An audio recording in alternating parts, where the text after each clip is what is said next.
Hello everyone, welcome back to Book Time with Elvis with me, Mark. I didn't expect to be back so soon with the video, but you may have seen my previous video on kids can't read, won't read, and this led to a discussion on Voxo, a good friend of mine, Sean D. Standfast, and we were talking about various things and how whether or not the article I mentioned, how much it blames the government as opposed to perhaps in some respects blaming parents. Of course, as I say, we don't really know everybody's individual circumstances, but it does seem in this day and age that it would be very difficult to not be able to get a hold of books in some form or another.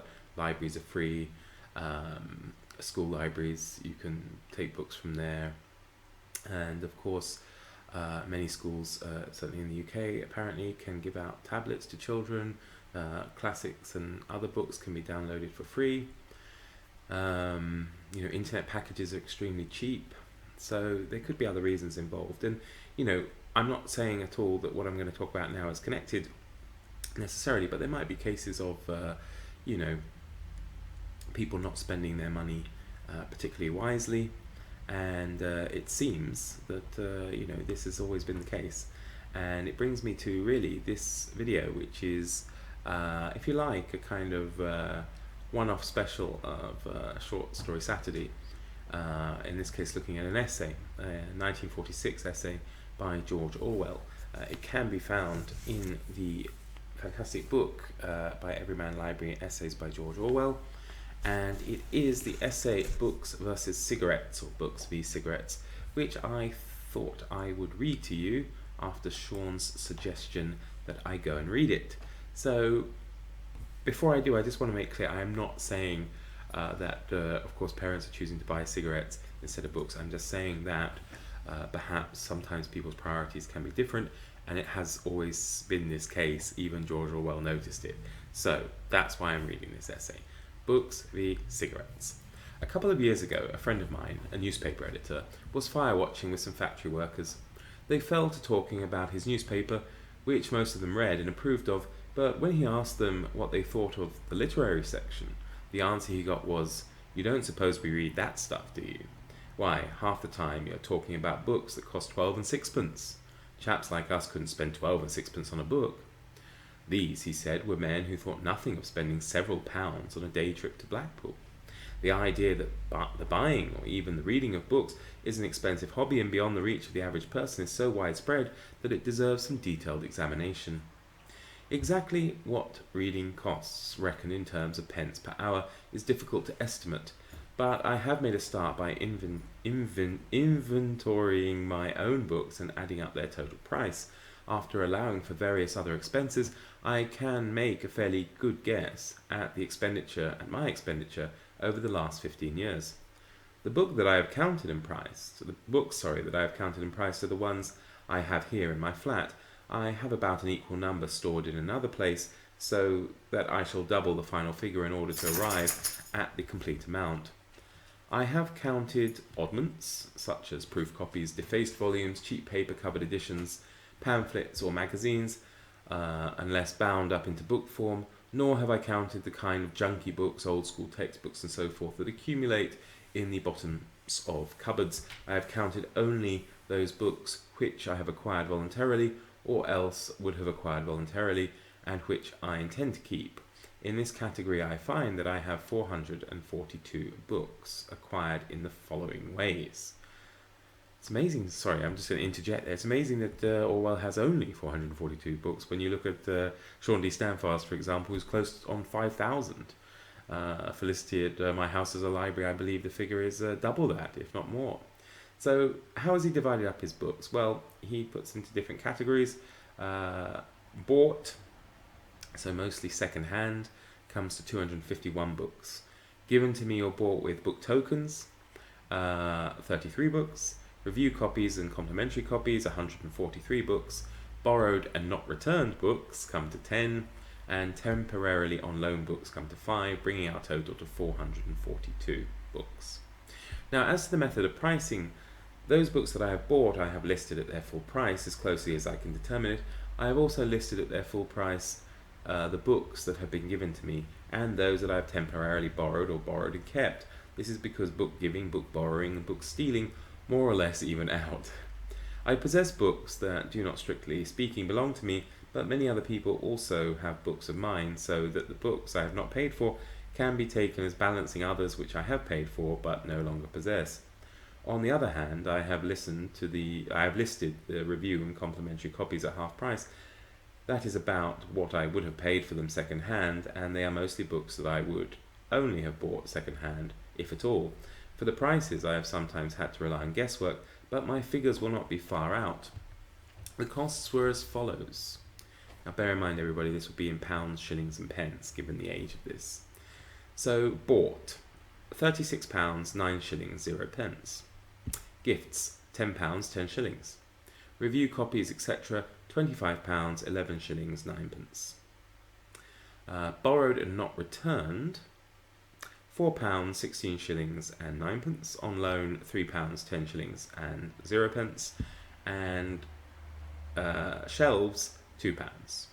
So that's a total cost for him of £82, 17 shillings and 6 pence for those 442 books.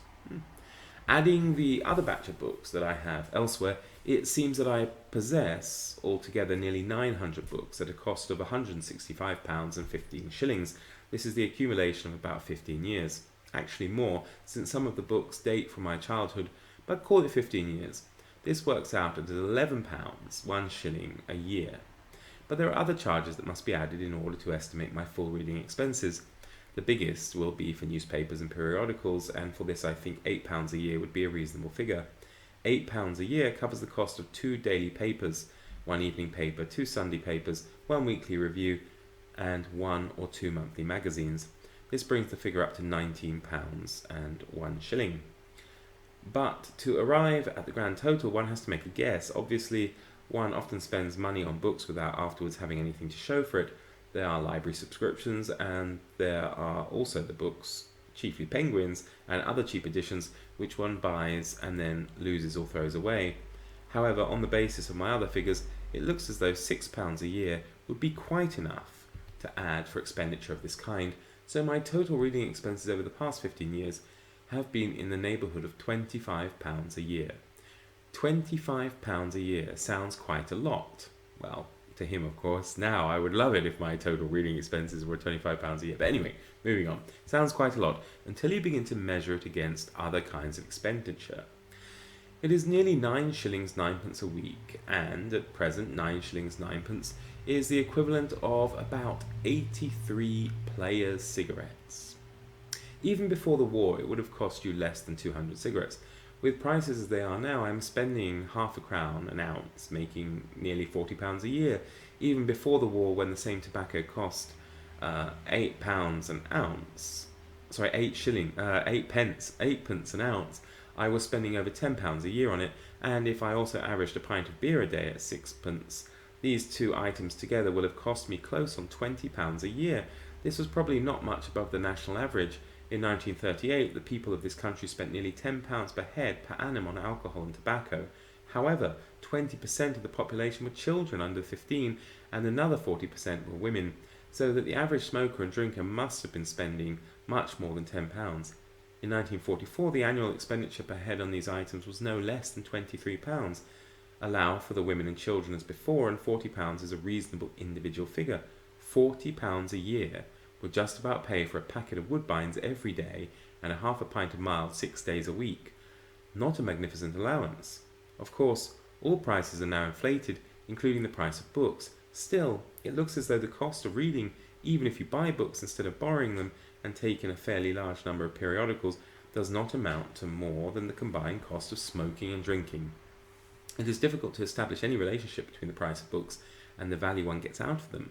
Books includes novels, poetry, textbooks, works of reference, sociological treatises, and much else, and length and price do not correspond to one another, especially if one habitually buys books second hand. You may spend 10 shillings on a poem of 500 lines, and you may spend 6 pence on a dictionary, which you consult at odd moments over a period of 20 years.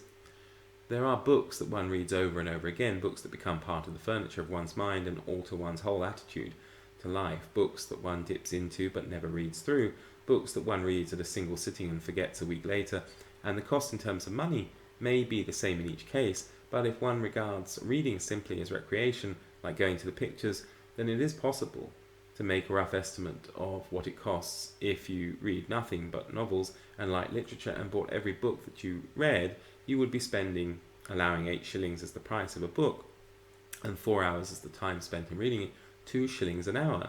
This is about what it costs to sit in one of the more expensive seats in the cinema. If you concentrated on more serious books and still bought everything that you read, your expenses would be about the same. The books would cost more, but they would take longer to read. In either case, you would still possess the books after you read them, and they would be saleable at about a third of their purchase price. If you bought only second-hand books, your reading expenses would, of course, be much less. Perhaps 6p an hour would be a fair estimate. And, on the other hand, if you don't buy books, but merely borrow them from the lending library, reading costs you round about a halfpenny or halfpenny an hour. If you borrow them from the public library, it costs you next door to nothing. I have said to show that reading is one of the cheaper recreations after listening to the radio, probably the cheapest. Meanwhile, what is the actual amount that the British public spends on books? I cannot discover any figures, though no doubt they exist, but I do know that before the war this country was publishing annually about 15,000 books, which included reprints and school books. If as many as 10,000 copies of each book were sold, and even allowing for the school books, this is probably a high estimate. The average person was only buying, directly or indirectly, about 3 books a year. These 3 books taken might cost £1 or probably less. These figures are guesswork, and I should be interested if someone would correct them for me, but if my estimate is anywhere near right, it is not a proud record for a country which is nearly 100% literate, and where the ordinary man spends more on cigarettes than an Indian peasant has for his whole livelihood. And if our book consumption remains as low as it's been, at least let us admit that it is because reading is a less exciting pastime than going to the dogs, the pictures or the pub, and not because books, whether bought or borrowed, are too expensive. And that's a lot of food for thought, isn't it, really, and to how that will play out in today's terms. I'd be very curious to see how the numbers stack up. Obviously, there are tens and tens of thousands more books published each year in the United Kingdom than they were before the Second World War. But, when I think I saw the cost of a packet of cigarettes, 20 cigarettes, can be something upwards of £10, maybe even £12 for a box of 20 in the United Kingdom. And you can purchase second-hand paperbacks. You could probably buy 5 to 10 second-hand paperback books for that price if you go to the right places. And even a new book you can probably still get, depending what it is, for around the £10 mark. And what's better to have, a packet of cigarettes or a book? But I suppose, everybody has their own tastes. But I thought that was fascinating, and I thank Sean D. Stanfast for recommending it to me, and I do hope you enjoyed listening to it. Once again, that was Books versus Cigarettes from George Orwell. It was in the Tribune, published on the 8th of February 1946. Thank you, everybody. Thanks for watching, and I'll see you all again soon. Do take care. Bye-bye.